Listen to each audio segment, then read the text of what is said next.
یہ ایک بات ہو گئی، اس کو سمجھ لو۔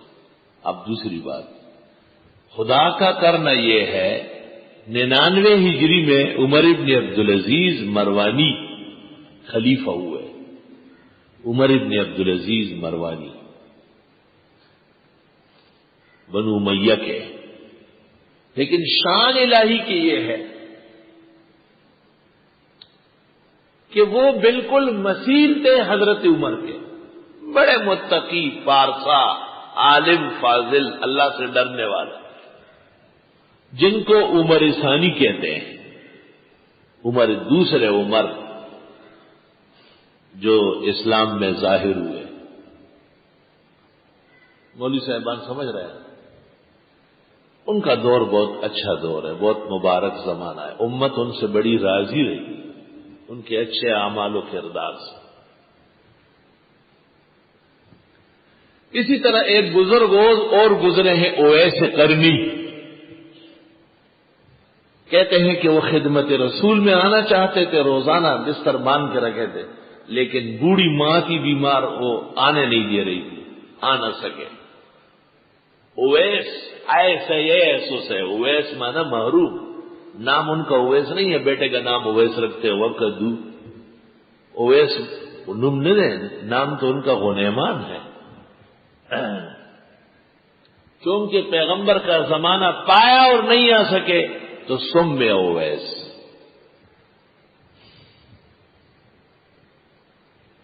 عبداللہ ابن المبارک جو تفسیر، حدیث اور فقہ اور تصوف کے امام ہیں، امام ابو حنیفہ کا خاص شاگرد ہے، ان سے کسی نے پوچھا ما تقول فی معاویہ و عمر بن عبدالعزیز و اویس القرنی ایہم افضل؟ معاویہ جن کا دور قابل اعتراض رہا ہے، اور اویس اور عمر ابن عبدالعزیز بڑے اچھے لوگ رہے ہیں، ان میں کون افضل ہے؟ دیکھ اب فقی کا جواب سنو۔ حضرت ابن المبارک نے کہا لغبار الذی دخل انف فرس معاویہ، لغبار الذی دخل انف فرس معاویہ، قسم خدا کی وہ غبار، گرد جو معاویہ کی ناک کے نتنے میں پیغمبر کے ساتھ جا چکا ہے، وہ گرد غبار جو معاویہ کے گھوڑے کے نتنے میں، ناک میں داخل ہو چکا ہے پیغمبر کے ہمراہ، خیر من اویس القرنی و عمر ابن عبدالعزیز المروانی، وہ گرد غبار بھی عمر ابن عبدالعزیز اور اویس سے بدرجہ افضل ہے۔ یہ فقی کا جواب۔ والذی نفسی بیدہ لغبار الذی دخل انف فرس معاویہ خیر من اویس القرنی و عمر بن عبدالعزیز المروانی۔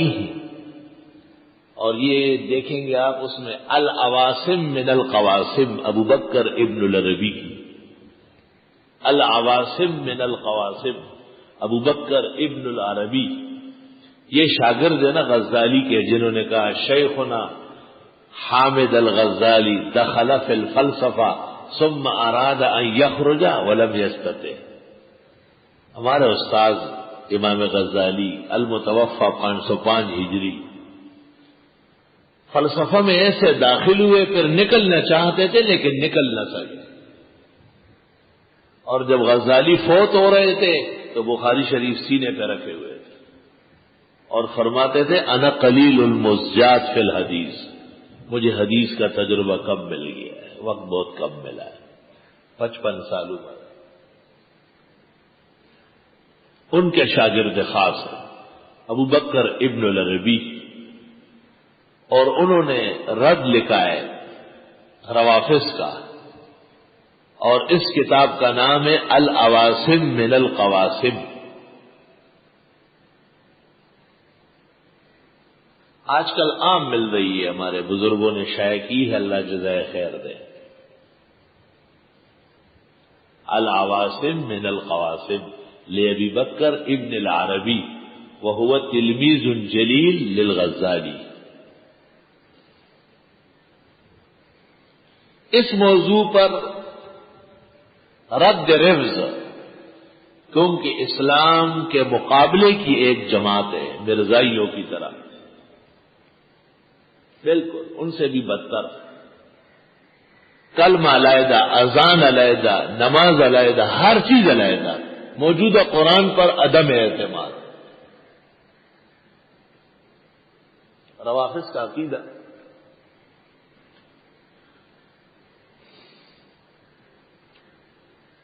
اللہ اللہ، شیخ الاسلام حافظ ابن تیمیہ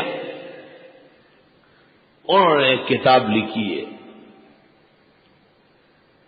اور اس کا نام ہے منہاج السنت النبویہ، منہاج السنت النبویہ فی رد الشیعۃ والقدریہ۔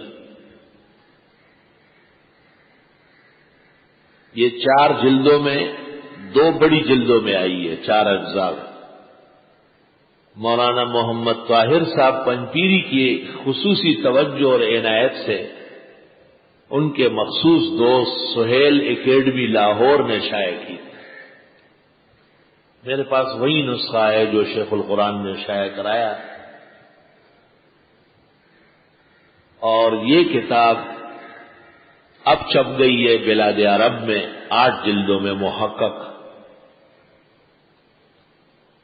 مشہور زمانہ رافضی ابن مطہر ہلی، ایک شیعہ عالم گزرا ہے ابن مطہر ہلی، اس نے ایک کتاب لکھی تھی، اس کا نام ہے منہج الکرامہ فی منصب الامامہ، منہج الکرامہ فی منصب الامامہ۔ بڑا ظالم تھا، بڑا بے انصاف تھا۔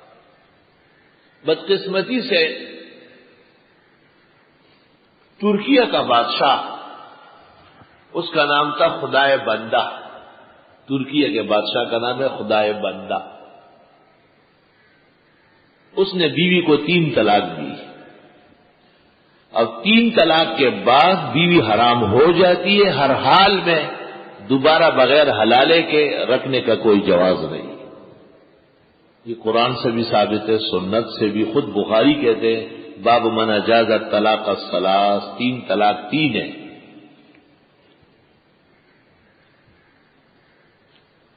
خدائے بندہ بہت پریشان ہوا، اور 4 ائمہ حنفیہ، مالکیہ، شافعیہ، حنابلہ، چاروں فقہ میں متفق حکم ہے کہ 3 طلاق ایک وقت میں، 3 وقتوں میں، 3 کلموں کے ساتھ عمر بھر میں جب بھی 3 دے دی گئی 3 ہے، اور عورت محرمہ غلیظہ تعبیدیہ ہے، جب تک حلال شرعیہ نہ کیا جائے دوبارہ اس خاوند کے ساتھ نکاح سے نہیں مل سکتی۔ میں اس مسئلے کی اس لیے وضاحت کر رہا ہوں کیونکہ اس زمانے کے لوگ بھی اس میں کڑی پڑی کر رہے ہیں، زبان کنٹرول رکھ کے 3 طلاق کیوں دیتے ہیں؟ قرآن نے کیا کہا ہے؟ وَاضْرِبُوهُنَّ، جب اتنا غصہ آئے تو خیر ہے، 1-2 چماٹ لگائے۔ خزنشی والے اگئی ٹکائی اگئی پتہ رہنے کے لیے غصے نہ طلاق ورگی طلاق طلاق طلاق یا خلواد آواز کہی، اور وہ شیطانی فرقہ وہ ان کو سکھاتا ہے اے حلالہ کریں گے، اللہ توبہ، یعنی حلالہ نہ کرے عمر بھر حرامہ کرے، یہ مطلب ہے اس کا، اور کیا؟ جو حلالہ نہ مانے وہ حرامہ ہی پر راضی ہوگا نا۔ حلالے کا تو معنی یہ ہے کہ حرام سے نکالنا ہے، تو حلالے کا جو ضد ہے وہ حرامہ ہے۔ جو حلالے نہیں مانتے وہ عمر بھر کے حرامے کرواتے ہیں، اور نسل کے زنا اور حرامی ہونے کے وہی ذمہ داران ہیں۔ خیر، علماء کے لیے تو شیخ زید الکوثری کی کتاب الاشفاق، اور عوام اور اردو جاننے والوں کے لیے ہمارے شیخ امام اہل سنہ فخر دیوبند مفخر احناف محقق الاسر حضرت مولانا سرفراز خان صاحب بارک اللہ فی حیاتہم القیمہ وشفاہم اللہ شفاء عاجلہ وکثر اللہ امثالہم واتباعہم، ان کی کتاب عمدۃ الاساس فی حکم طلاق الثلاث، اردو میں نام عربی کا رکھا ہے عمدۃ الاساس۔ اس کتاب کا تذکرہ مفتی اعظم پاکستان مولانا مفتی محمد شفیع رحمۃ اللہ علیہ نے معارف القرآن 3 طلاق کے مسئلے میں نام لے کے کیا ہے۔ الحمدللہ عمدۃ الاساس فی حکم طلاق الثلاث، بہت طویل لکھا ہے، سب کچھ حرامے کے مرتکبین کے تمام شبہات کے جوابات دیے۔ اور اس سے پہلے بلاد عرب میں انور شاہ ثانی شیخ و مشائخنا و استاذ و اساتذتنا و مفخرنا فی العلم والتحقیق الشیخ محمد زاہد الکوثری رحمہ اللہ تعالی، جن کی نظیر اپنے وقت میں نہیں تھی علم کی گہرائی اور پختگی اور وسعت میں، ان کی کتاب الاشفاق فی رد نظام الطلاق، مصر سے ایک آزاد رائے شخص نے کتاب لکھی تھی، اس کا نام تھا نظام الطلاق، اور اس میں 3 طلاق کے وقوع کے خلاف کوئی بات کہی تھی، حضرت شیخ نے ان کے خلاف یہ کتاب لکھی۔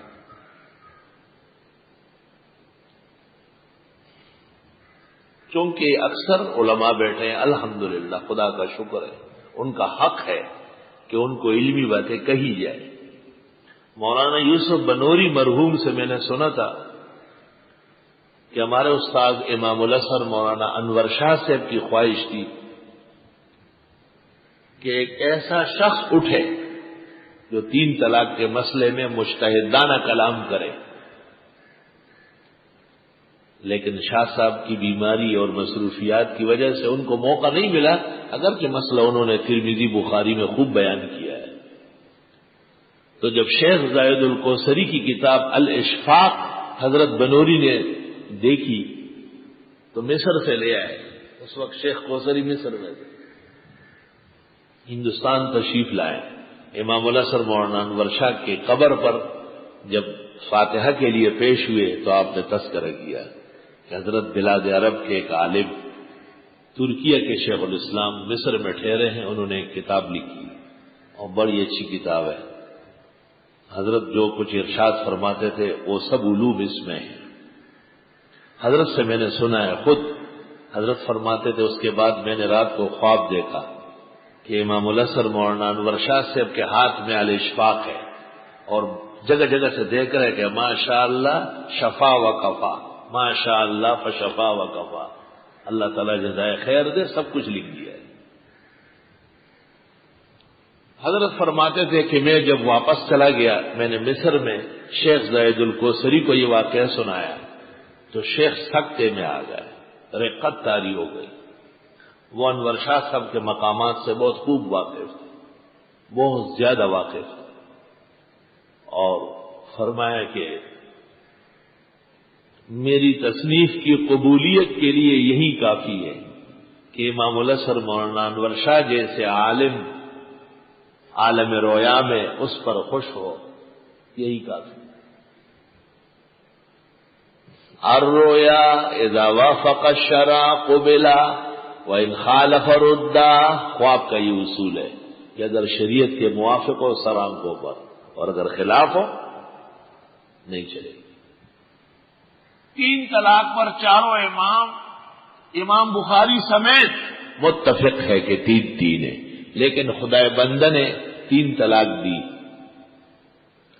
اور ترکیہ کے بادشاہ نے، اور پھر پریشان تھا، بچے تھے، ان سے گھر ور ادھر ہو رہا تھا، یہ کم بخت وہاں پہنچ کے ابن مطہری ہلی، اس نے کہا ہمارے شیعوں کے ہاں 3 طلاق واقع نہیں ہوتی، آپ رکھ سکتے بھی، خدائے بندہ شیعہ ہو۔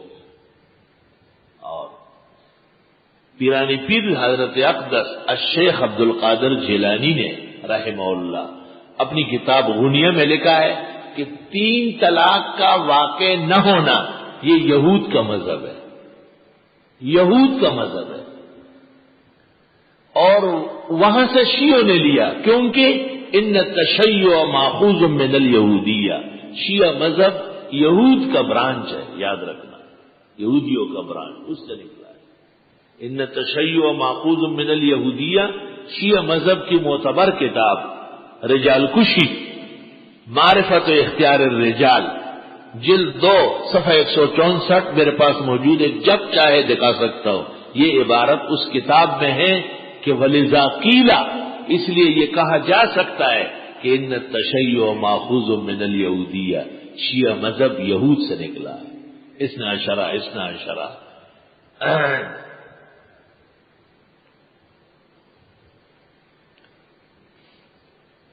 اول یہود 3 طلاق کے منکر، ثانیاً شیعہ، اور ثالثاً یہ جدید قسم کے سپاہی جو اپنے آپ کو پتہ نہیں کیا کیا کہتے ہیں، فقہ کے منکر اور حدیثوں میں چھانٹی کرنے والے۔ ٹانگیں کھلی رکھو، سر ننگا کرو، آپ جو ہے نا سینے پہ رکھو، پھندا لگنے والا ہے ان قریب، پھندا لگا۔ وہ ہمارے قاری سرور صاحب تھے، وہ کہیں ان کے ہاں چلے گئے، نماز پڑھ رہے تھے، تو انہوں نے آگے نماز کے دوران آ کر کے اس کے ہاتھ پکڑ کے یہاں لے آئے۔ نماز کے بعد اس نے پوچھا کہ یہ کیوں؟ کہا جتنا اوپر ہو اچھا لگتا ہے۔ انہوں نے کہا بہت اچھا۔ اللہ اکبر، سر پہ ہاتھ باندھ دے۔ تو وہ مولوی دوبارہ انہوں نے کہا ایسا نہیں کہا، آپ نے خود کہا جتنا اوپر ہو جائے تو پھر اور ہی اوپر جائے۔ یطیرون فی السماء۔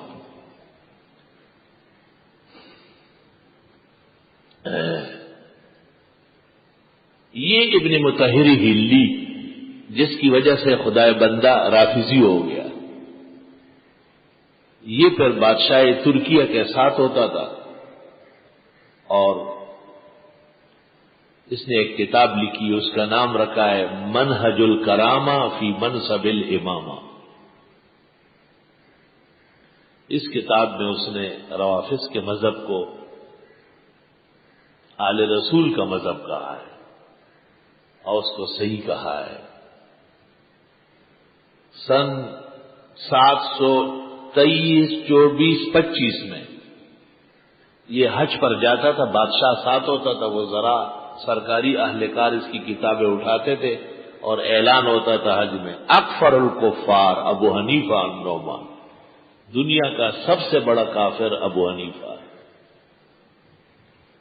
725 میں جب اعلان ہوا تو شیخ الاسلام ابن تیمیہ اپنے شاگرد ذہبی اور ابن قیم کے ساتھ موجود تھے۔ اس نے پوچھا یہ کیا ہو رہا ہے؟ کہ یہ وہ ابن مطہر ہلی آیا ہوا ہے اور بادشاہ اس کے ساتھ ہے۔ کہ امام ابو حنیفہ کو کیوں ایسا کہتا ہے؟ وہ تو امام ہدایت ہے، راشد امام ہے۔ کا کوئی جواب نہیں دے سکتا، عالم بڑا ہے۔ ابن تیمیہ نے شاگردوں کو روکو اس کو، آج جواب ہو جائے گا، آج جواب ہو جائے گا۔ ابن قیم، ذہبی، یہ سب اس کے پیچھے اٹھے اور اس کو کہا ہمارے استاد ابن تیمیہ آپ سے گفتگو چاہتے ہیں۔ اس نے کہا اچھا کوئی ایسا مانے جنا ہے؟ کہا بالکل موجود ہے، آ رہے ہیں، آپ بیٹھ جائیں۔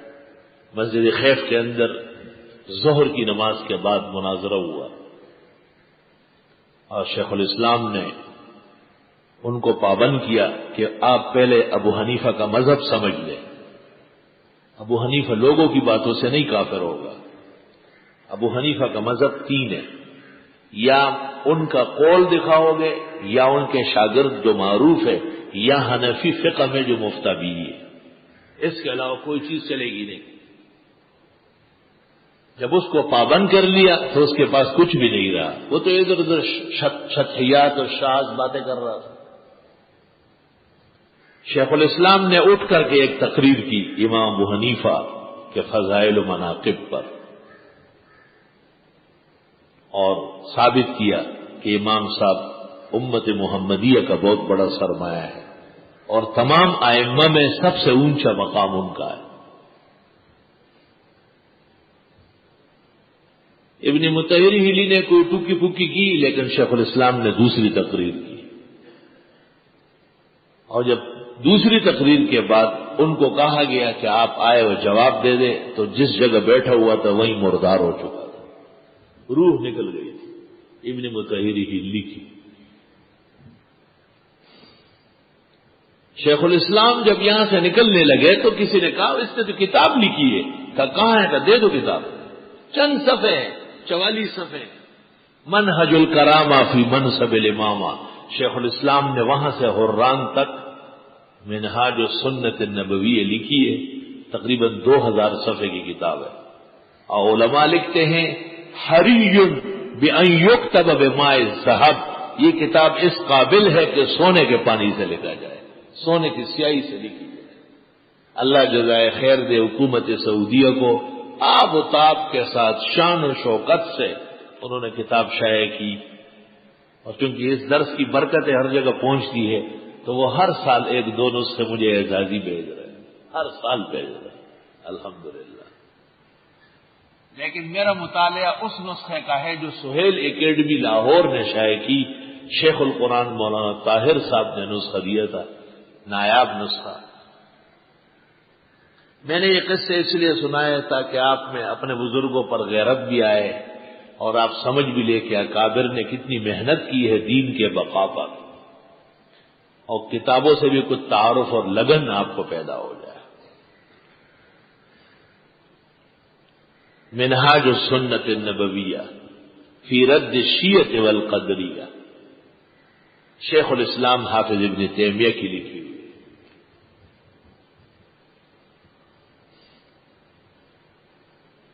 کہتے ہیں کہ 2 کتابیں ایسی ہیں کہ جس کے دیکھنے کے بعد کوئی غیر عالم نہیں رہے گا، اللہ اس کو بڑا عالم بنا دے گا۔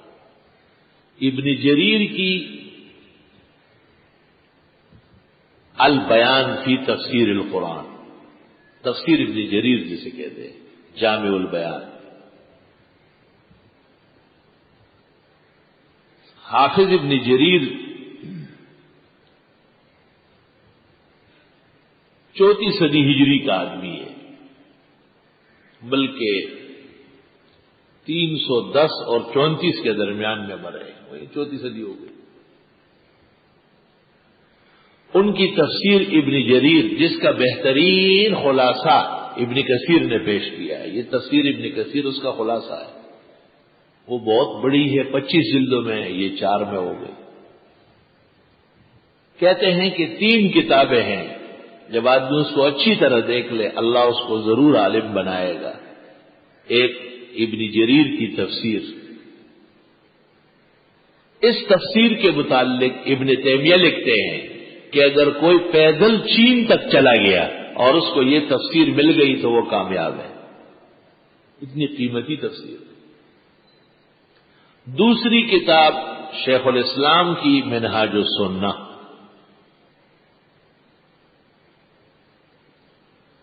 اور تیسری کتاب ابو بکر کاسانی کی بدائع الصنائع۔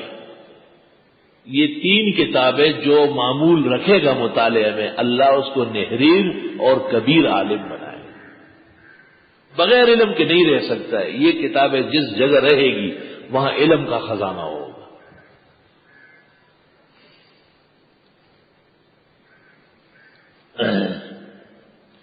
طلباء اور فضلاء بھائی ہمارے جب منہاج السنہ خریدے تو ضرور یہ پتہ کر لے کہ منہج الکرامہ ہے یا نہیں، اس کے اخیر میں لگا ہوا ہونا چاہیے۔ جس منہاج السنہ میں ابن مطہر ہلی کی منہج الکرامہ نہیں ہے وہ نہ لے آ، وہ ناقص کتاب ہے۔ اس میں شروع میں تو نہیں لگاتے اہل حق کبھی بھی باطل کی کتاب، اخیر میں لگی ہوئی ہے۔ کچھ جگہ ایسی ہے جہاں سے یہ شاید ہو گئی ہے لیکن منہج الکرامہ نہیں ہے، اور انشاءاللہ جب مجھے موقع ملے گا اللہ تعالیٰ کے فضل و احسان سے توفیق ہوگی، اچھے نسخے تو میں جو فضلاء ہیں اور ان سے میں ایک مختصر سا ٹیسٹ لوں گا کہ میں نے جو اتنے دنوں تک اتنی طویل باتیں کی وہ آپ کو کہاں تک یاد رہی، کچھ چیز ہے مجھے دکھاؤ، کچھ راز بتا ہم کو بھی اے چا کے گریباں، اے دامن تر اشک رواں زلف پریشان۔ تو ان کو پھر وہ منہاج السنہ دیں گے جس میں منہج الکرامہ ہے، اور جو تفسیر کے اخیر میں اول آیا، امتحان ہوگا سب کچھ ہوگا، اس کو تینوں پیش کریں گے، جامع البیان، ابن جریر اور منہاج السنہ اور ابو بکر کاسانی کی بدائع انشاءاللہ تعالی۔ قرآن کریم کی تفسیر اور تعویل کا فرق، تفسیر اور تعویل کے طبقات، چونکہ ہمیں تیز چلنا ہے تھوڑا سا معذرت کے ساتھ، کام کوئی رہے گا نہیں، سب پورا ہوگا انشاءاللہ۔ اللہ جب زندگی میں برکت دے تو تھوڑے وقت میں زیادہ کام ہو جاتا ہے۔ اللہ، کل پہلا جمعہ ہے تو اس لیے چھٹی کر لے آپ، خیر ہے، تاکہ زیادہ تنگ نہ ہو جائے۔ اس کے بعد کسی جمعے کو انشاءاللہ چھٹی نہیں ہوگی، اور ہفتے سے پھر اللہ کے فضل و کرم سے جو درس اگلے دن ہوگا اس کا پہلے سے اعلان ہوتا ہے، جیسے تفسیر اور تعویل، طبقات مفسرین، درجات تفسیر، تفسیر صحیح اور تفسیر بالرائے کے فروق، ہر دور اور ہر زمانے کے ممتاز مفسرین اور ان کی خدمات تفسیر، علماء ہند اور ان کی عنایت بالتفسیر، علماء حق اور علماء سو اور ان کی تفسیر اور تحریف کے درمیان فروق اور امتیازات۔ جب اس سے ہم فارغ ہوں گے تو پھر ہمارے اپنے درس کے آداب کہ ہم کس ڈھک پر تفسیر اور ترجمہ کرتے ہیں اور درسوں میں اور اس میں کیا فرق ہے، یہ کچھ مختصر سا بیان ہوگا ہفتے کو انشاءاللہ تعالی۔ اور آج کی نشست پوری ہے اللہ کے فضل و عنایت سے، الحمدللہ رب العالمین، وصلی اللہ وسلم علی رسولہ الکریم ونبیہ الامین وعلی آلہ واصحابہ اجمعین۔ اعوذ باللہ من الشیطان الرجیم، بسم اللہ الرحمن الرحیم، ولا یأتونک بمثل الا جئناک بالحق واحسن تفسیرا، سبحانك لا علم لنا إلا ما علمتنا إنك أنت العليم الحكيم، رب زدني علما۔ اللهم صل وسلم على عبدك ورسولك ونبيك محمد أحمد وعلى آله وأصحابه وبارك وسلم عليه۔ قرآن کریم کے تراجم اور تفاسیر ہر عہد اور زمانے میں علماء کرام کی بہترین خدمات کے نتیجے میں سامنے آئی ہے۔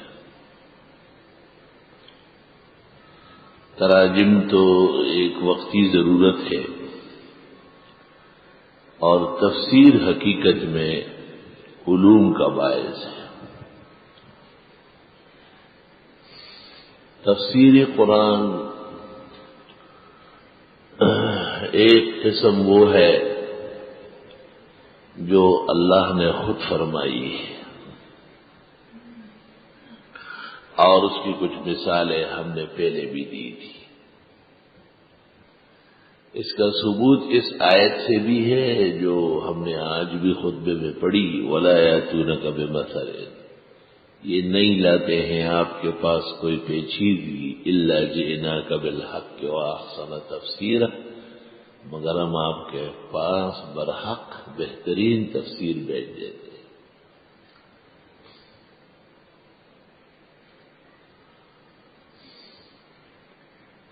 چنانچہ قرآن کریم میں ایک آیت ہے، وَلَا تَشْتَرُوا بِآيَاتِي ثَمَنًا قَلِيلًا، کہ میری آیتوں پر دنیا کی چیزیں نہ لینا۔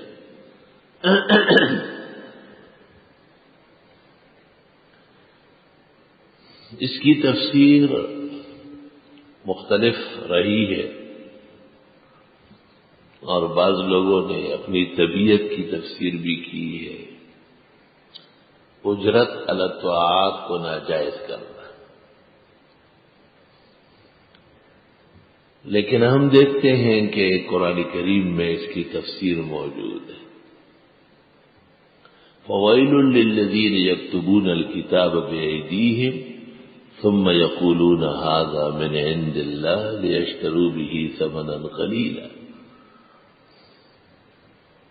جو لوگ غلط مسئلے بتاتے ہیں دین کے خلاف، وہ اس آیت کا مصداق بتا دیے گئے ہیں۔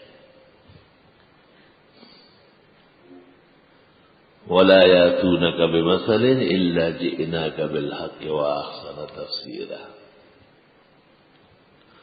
القرآن يفسر بعضه بعضا۔ قرآن مجید میں ایک لفظ آیا ہے اولو الامر، یا ایھا الذین آمنوا اطیعوا اللہ واطیعوا الرسول واولی الامر منکم، سورۃ النساء میں۔ اس اولو الامر سے مراد کیا ہے؟ مختلف تفاسیر تفسیر ابن جریر میں مروی۔ انشاءاللہ جب آیت آئے گی تو ہم بحوالہ عبارات کے ساتھ عرض کریں گے۔ اس وقت تو مبادئ العلوم کے اندر صرف چند نشاندہیاں ہیں جو حاضرین کے لیے سہولت کا باعث ہے۔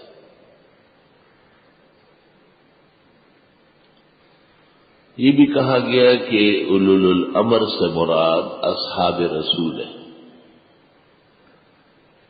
یہ بات بھی درست ہے، صحابہ مطاع ہے۔ اور یہ بھی کہا گیا ہے کہ اولو الامر سے مراد اہل حکومت، ارباب اقتدار ہے، اور یہ تفسیر زیادہ مشہور ہے۔ یہ ابو ہریرہ کی تفسیر ہے جو 59 ہجری میں فوت ہوئے ہیں اور یزید کے دور سے پناہ مانگتے ہیں۔ تو انہوں نے دیکھا کس کو ہے؟ حسن کو، معاویہ کو، علی کو، اور عثمان کو، عمر اور حضرت ابوبکر کو، تو سب کے سب اہل ایمان، اہل العدل، اہل العلم و شرف، والحمدللہ علی۔ بعضوں نے کہا ہے اس سے مراد فقہا ہے۔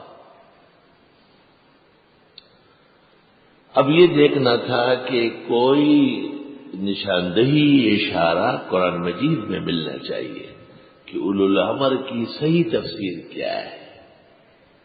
چنانچہ آگے چل کر ایک آیت ہے وَإِذَا جَاءَهُمْ أَمْرٌ مِّنَ الْأَمْنِ أَوِ الْخَوْفِ أَذَاعُوا بِهِ، وَإِذَا جَاءَهُمْ أَمْرٌ مِّنَ الْأَمْنِ أَوِ الْخَوْفِ أَذَاعُوا بِهِ، جب ان کے پاس کوئی اطلاع فتح یا شکست کی آتی ہے فوراً پھیلا دیتے۔ وَلَوْ رَدُّوهُ إِلَى الرَّسُولِ وَإِلَى أُولِي الْأَمْرِ مِنْهُمْ لَعَلِمَهُ الَّذِينَ يَسْتَنبِطُونَهُ مِنْهُمْ۔ اگر یہ لوگ اس کی تحقیق پیغمبر سے اور اولو الامر سے کرا دیتے تو بات صاف ہو جاتی۔ اولو الامر کے لیے دو لفظ آئے، لَعَلِمَهُ اور يَسْتَنبِطُونَهُ۔ قرآن کی تفسیر ہے نا، تو اس کوئی چیز چھوڑے گی نہیں پیچھے۔ فرمایا کہ اس سے مراد علماء ہے، لیکن علماء تو بہت پھر رہے ہیں، ہر عالم الامر ہے۔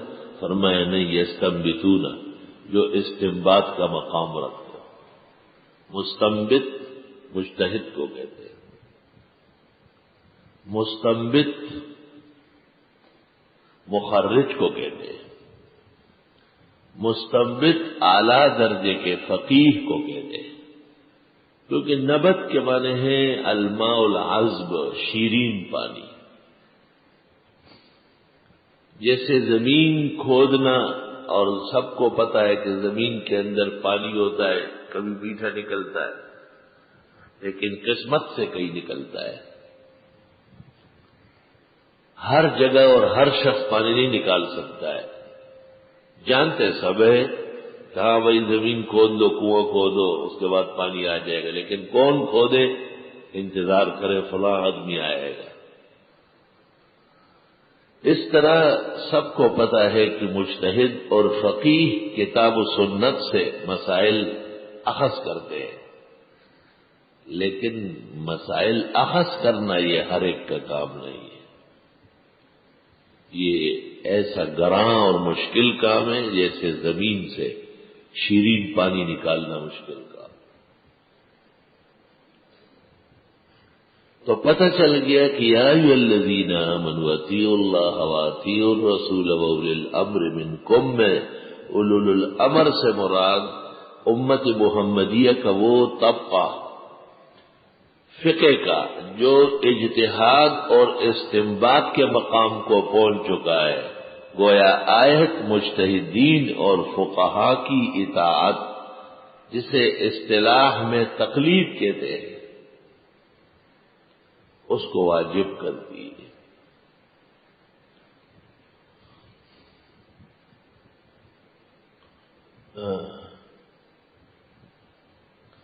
تو یہ کہنا کہ فقہا اور مجتہدین کوئی اور چیزیں قرآن سے بے خبری ہے، قرآن کریم کے علم سے نابلدی کی سزا ہے۔ قرآن کریم میں رب العزت نے جس طرح اپنی الوہیت کی اطاعت کا کہا ہے، پیغمبر کی رسالت کی اطاعت کا کہا ہے، اس طرح اولو الامر منکم کا بھی کہا ہے، تم ہی میں ایک طبقہ ہے اور ان کی بات ماننا بہت ضروری ہے۔ شیخ الاسلام حافظ ابن تیمیہ نے ایک رسالہ لکھا ہے، اس کا نام ہے رفع الملام عن الائمۃ الاعلام، رفع الملام عن الائمۃ الاعلام۔ ائمہ مجتہدین نے دین کا کوئی قصور نہیں کیا، انہوں نے دین کی سربلندی کی۔ وجزاهم اللہ عنا وعن هذه الامة احسن الجزاء ولا ياتونك بمثل الا جئناك بالحق واحسن تفسیرا۔ بہترین تفسیر قرآن کر رہا ہے، جو تفسیر قرآن کریم سے ثابت ہو وہ درجے اولا کی تفسیر ہے۔ تفسیر کے مقامات میں پہلا مقام اس کا ہے جو خود قرآن مجید سے ثابت ہو۔ ہماری دانست میں دو تفاسیر ایسی ہیں جن میں اس بات کا اہتمام کیا گیا ہے۔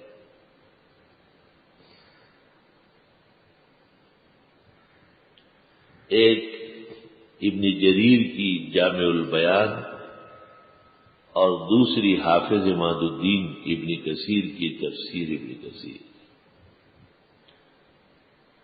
قرآن کریم کی تفسیر اللہ جل جلالہ نے مختلف مقامات پر فرمائی ہے۔ کہیں اشارات میں بھی ہے اور کہیں صراحت کے ساتھ ہے۔ لیدبروا آیاتی، آیات میں تدبر کی بھی ضرورت ہے۔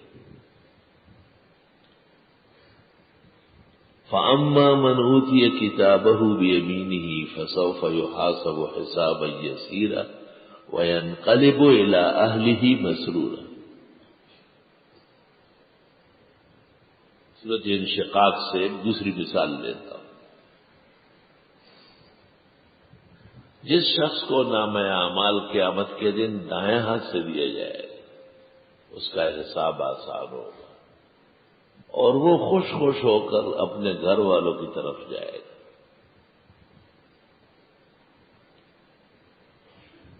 دنیا کا عجیب نظام ہے، خوشی اور غم کا لمحہ گھر پر ہوتا ہے۔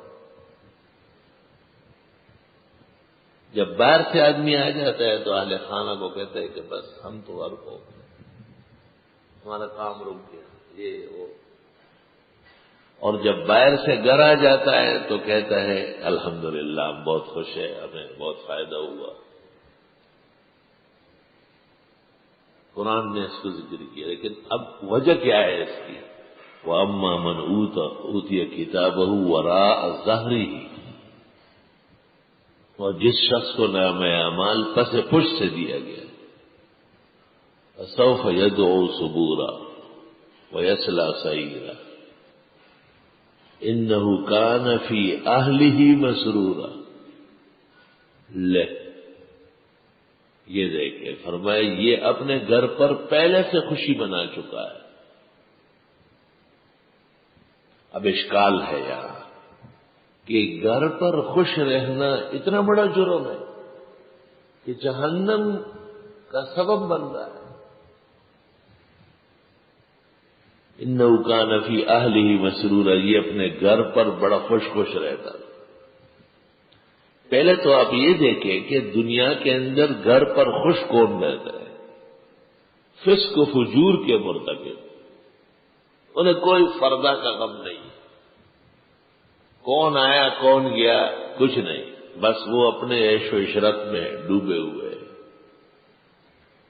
بابر بیش کوش کے عالم دوبارہ نیست.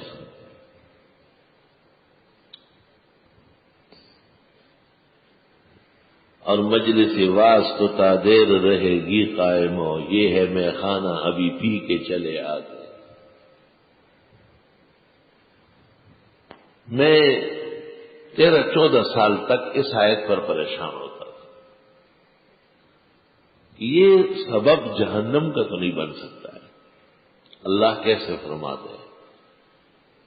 چنانچہ سورۃ انشقاق میں نے نماز میں پڑھی. فرضوں میں عجیب بات ہے کہ علوم اور طرح نازل ہوتے ہیں. تو اس کے بعد ہے انہ ظن ان لن یحور، اس نے یہ خیال کیا تھا کہ دوبارہ اٹھنا ہی نہیں ہے. اب پتہ چل گیا کہ اس نے گھر پر ایسی خوشی منائی ہے اور گھر پر ایسا لاوبال بن کے رہا ہے کہ آخرت کا منکر ہو گیا.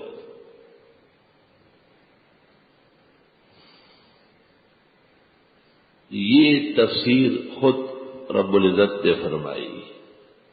انہ ظن ان لن یحور، اس کو تو یہ گمان تک آ گیا کہ دوبارہ جینا ہی نہیں، باسط ہے ہی نہیں.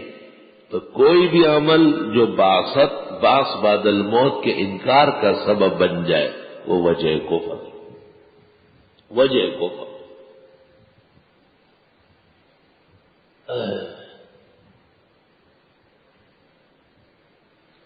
یا ایھا الذین آمنوا لا ترفعوا اصواتکم فوق صوت النبی، سورۃ حجرات.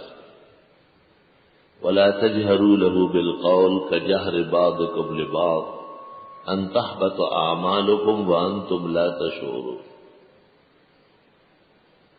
اے ایمان والو، پیغمبر کی موجودگی میں آوازیں نہیں اٹھاؤ. نہ پیغمبر کے سامنے ایسی کھل کر باتیں کرو جیسے ایک دوسرے کے ساتھ کرتے ہو. آداب نبوت کا خیال کرو. ادب گائیست زیر آسما از عرش نازکتر، اور نفس گم کرد می آئے جنید و بایزید ایجا. آداب تو بہت ضروری. ان تحبط اعمالکم وانتم لا تشعرون، ورنہ نیکیاں ختم ہو جائے گی تمہیں پتہ بھی نہیں چلے گا. قرآن مجید میں مرتد کے لیے ہے کہ جو شخص دین سے مرتد ہوا حبطت اعمالہم، ان کے اعمال حبط ہو گئے.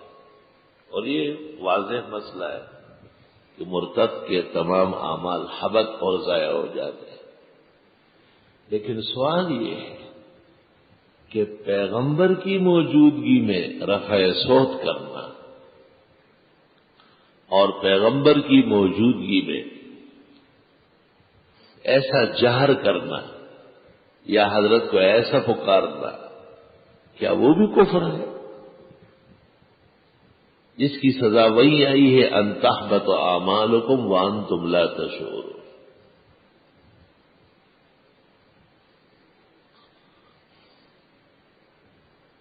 اس کی تفسیر دیکھو آگے ہو رہی ہے. ان الذین یغضون اصواتهم عند رسول اللہ اولئک الذین امتحن اللہ قلوبهم للتقوی لهم مغفرۃ واجر عظیم.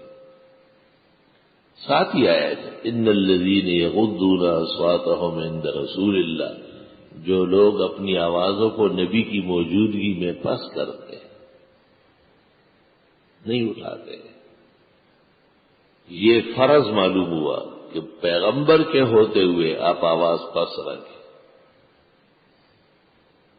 اولئک الذین امتحن اللہ قلوبہم للتقوی، یہ وہ لوگ ہیں جن کے دلوں کا امتحان لیا ہے اللہ تعالی نے تقوی کے لیے اور کامیاب ہو گئے. لہم مغفرۃ و اجر عظیم. اب بات واضح ہو گئی کہ وہ جو آواز اٹھانا ہے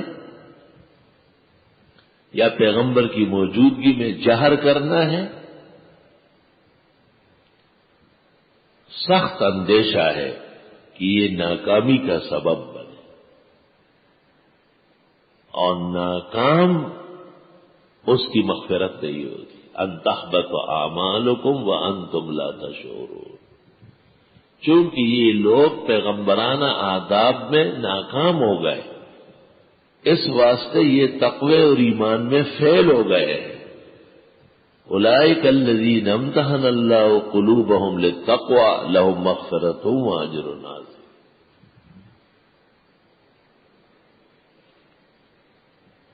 اللہ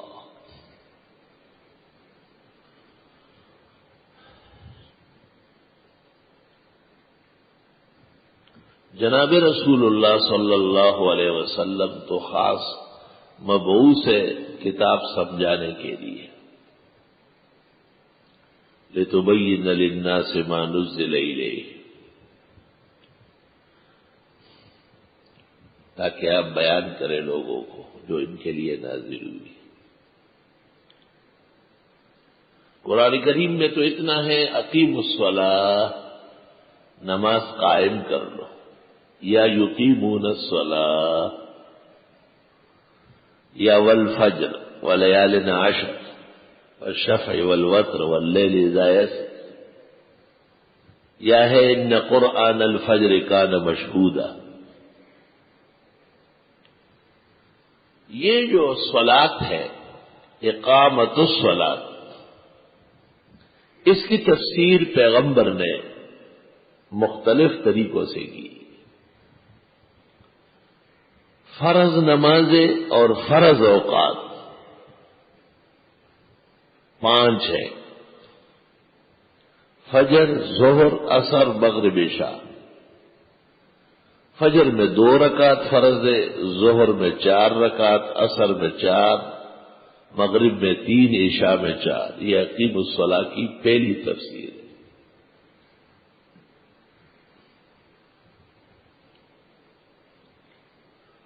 نماز کس پر فرض ہے؟ مومن پر. کب؟ جب بلوغ کو پہنچے. کس وجہ سے؟ جب اس میں عقل و ہوش ہو. کتنے شرائط سے؟ جو فقہ میں موجود. بدن پاک، کپڑا پاک، جگہ پاک. یہ دوسری تفسیر ہو گئی. نماز شروع کس طرح ہوتی ہے؟ تحریمے سے. اور ختم کب ہوتی ہے؟ سلام پہ. خروج بسن المصلی.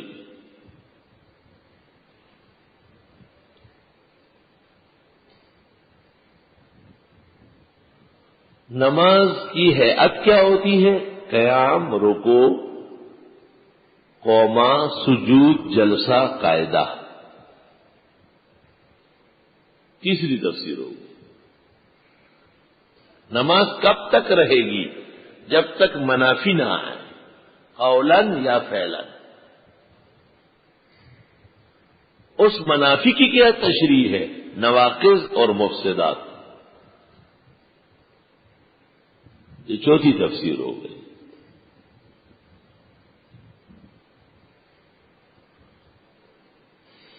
اور یہ ساری تفصیلات اور اس سے 1000 درجے بڑھ کر محمد رسول اللہ صلی اللہ علیہ وسلم کی زندگی میں موجود.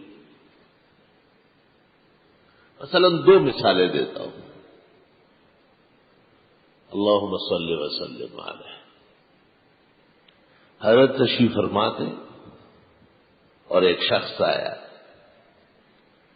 حضرت خرباق رضی اللہ عنہ، جن کو سمجھانے کے لیے محدثین مسیء الصلاۃ کہتے ہیں، جس نے اچھی نماز نہیں پڑھی.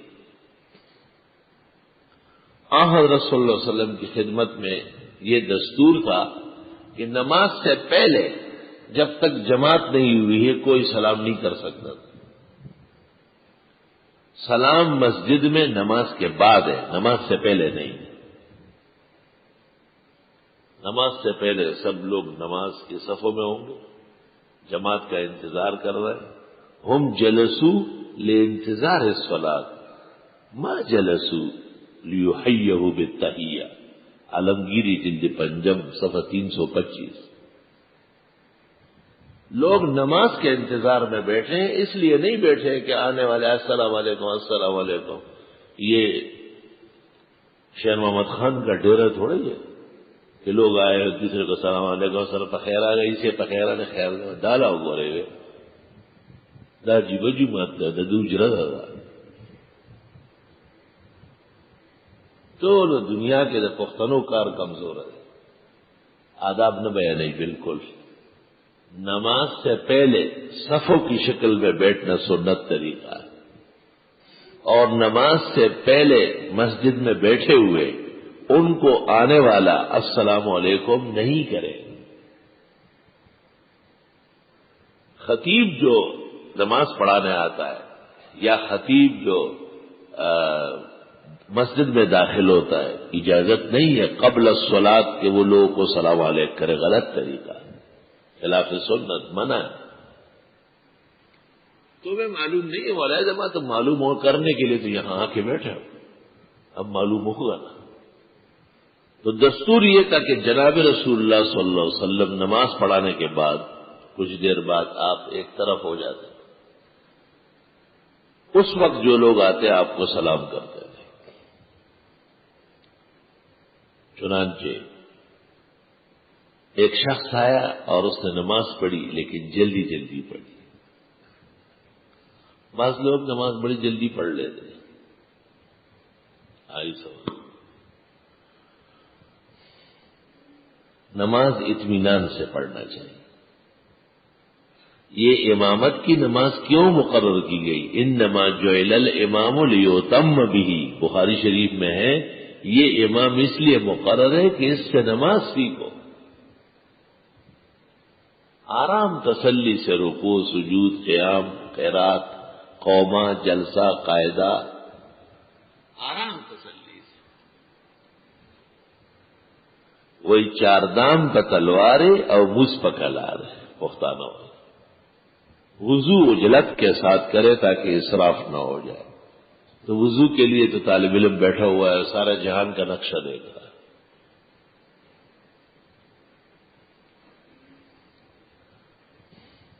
اور نماز کے لیے پھر سست ہو جاتا ہے، اور اجلت کے ساتھ نماز بتسلی پڑھا کر احکم الحاکمین کے ساتھ مناجات۔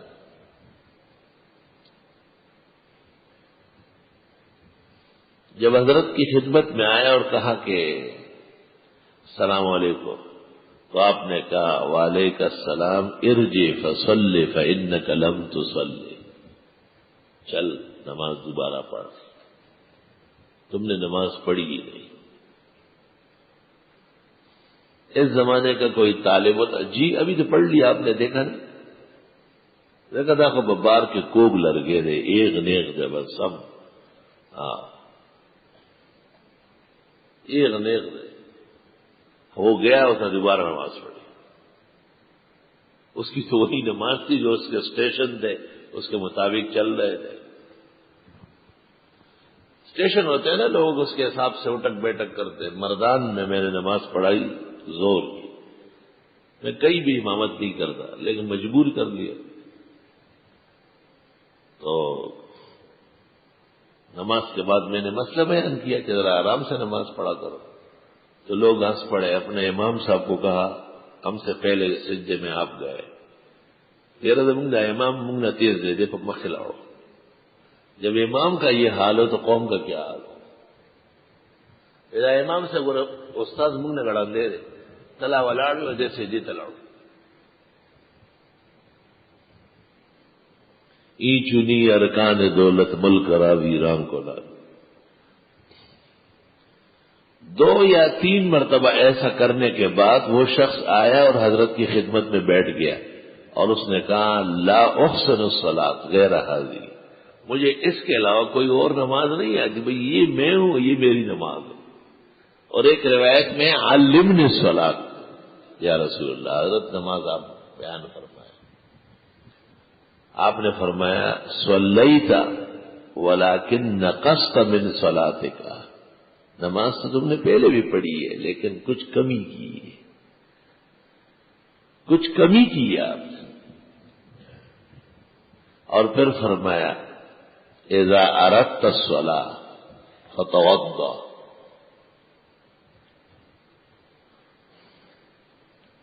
پھر حضرت فرماتے ہیں کہ جب آپ شروع کر لیں فکبر، اللہ اکبر کر لیں، ثم اقرأ ما تیسر معک من القرآن، جو سورت آسان ہو وہ پڑھو،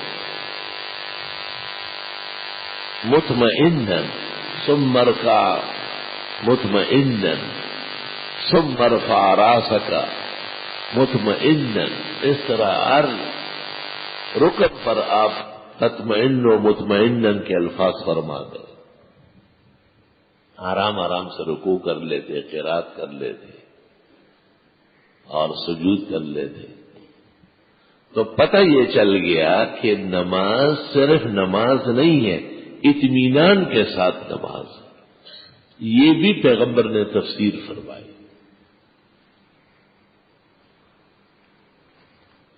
کہ نماز کے اندر ارکان باقاعدگی کے ساتھ ادا ہو اور ان میں اطمینان ہو۔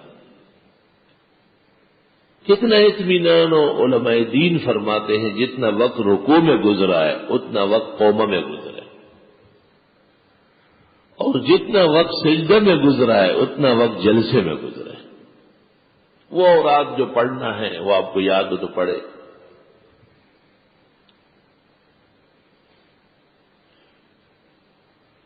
اور آن حضرت صلی اللہ علیہ وسلم تو خود ایسا پڑھاتے تھے کہ رکوع سے سر اٹھا کر کے جو آپ کھڑے ہو جاتے تھے قومے میں، بخاری میں ہے کہ صحابہ کہتے تھے ظننا انہ نسیا، ہمیں خیال پڑ جاتا تھا کہ حضرت سجدہ کرنا بھول گئے، بس کھڑے ہی رہے، ثم یخر ساجدا، پھر سجدے کی طرف چلے جاتے۔ وَإِذَا رَفَعَ رَأْسَهُ مِنْ سُجُودِهِ، جب حضرت سجدے سے سر اٹھا کے بیٹھ جاتے تھے تو بیٹھ جاتے تھے حتی ظننا انہ نسیا، پھر ہمیں خیال آتا کہ حضرت دوسرا سجدہ بھول گئے، ثم یخر ساجدا، پھر آپ دوسرا سجدہ فرما کامل و اکمل نماز پڑھاتے صلی اللہ علیہ وسلم۔ اس میں فقہا کے 2 قول ہیں۔ بعض ائمہ نے اس حدیث سے تعدیل الارکان کی فرضیت نکالی ہے، جیسے امام شافعی و احمد، لیکن حنفیہ کے نزدیک تعدیل الارکان واجب ہے یا سنت مؤکدہ۔ امام ابو جعفر طحاوی واجب کہتے ہیں، ابو جعفر ہندوانی سنت مؤکدہ کہتے ہیں۔ محقق ابن الحمام فتح القدیر جلد اول صفحہ 113 لکھتے ہیں وَاعْلَمْ أَنَّ الْوَاجِبَ وَالسُّنَنَ الْمُؤَكَّدَةَ عند ساداتنا الحنفیۃ سواء، واجب اور سنت مؤکدہ تقریباً ہم مانا، بس بعد الوقت جس کی قضا ہے وہ واجب ہے اور جس کی قضا بعد الوقت نہیں ہے وہ سنت ہے۔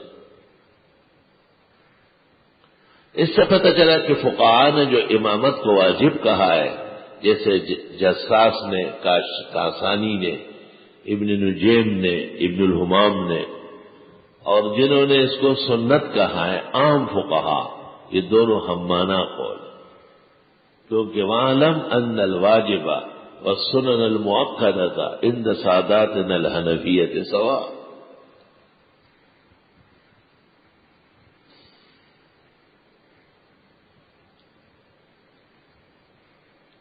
اچھا، بعض لوگ کہتے ہیں کہ تنبیہ فرضوں پر یا واجب پر ہوتی ہے. علماء ہیں ایسی باتیں کرتے ہیں کہ تنبیہ مستحب پر نہیں ہوتی یا تنبیہ سنت زائدہ و عادیہ پر نہیں ہوتی. یہ بات درست نہیں ہے. امام الاثر مولانا انور شاہ نے شرح بخاری میں لکھا ہے کہ بیان میں اور تنبیہ میں دونوں برابر ہے. بیان میں اور تنبیہ میں دونوں برابر ہیں. جس طرح یہ مسئلہ بیان کرو گے کہ حلال کھاؤ حرام نہیں کھاؤ یہ فرض ہے، اس طرح یہ مسئلہ بھی بیان کرو گے کہ دائیں ہاتھ سے کھاؤ اپنے سامنے سے کھاؤ بسم اللہ پڑھ کر کے کھاؤ یہ بھی بیان کرو. اور حدیث شریف میں تو تنبیہ آئی ہے. جب آپ نے فرمایا دائیں ہاتھ سے کھاؤ دائیں ہاتھ سے پیو تو فرمایا لِأَنَّ الشَّيْطَانَ يَأْكُلُ بِشِمَالِهِ وَيَشْرَبُ بِشِمَالِهِ، کیونکہ شیطان الٹے ہاتھ سے کھاتا پی. تنبیہ ہے یا نہیں؟ میں تنبیہ کی اور مثال دیتا ہوں.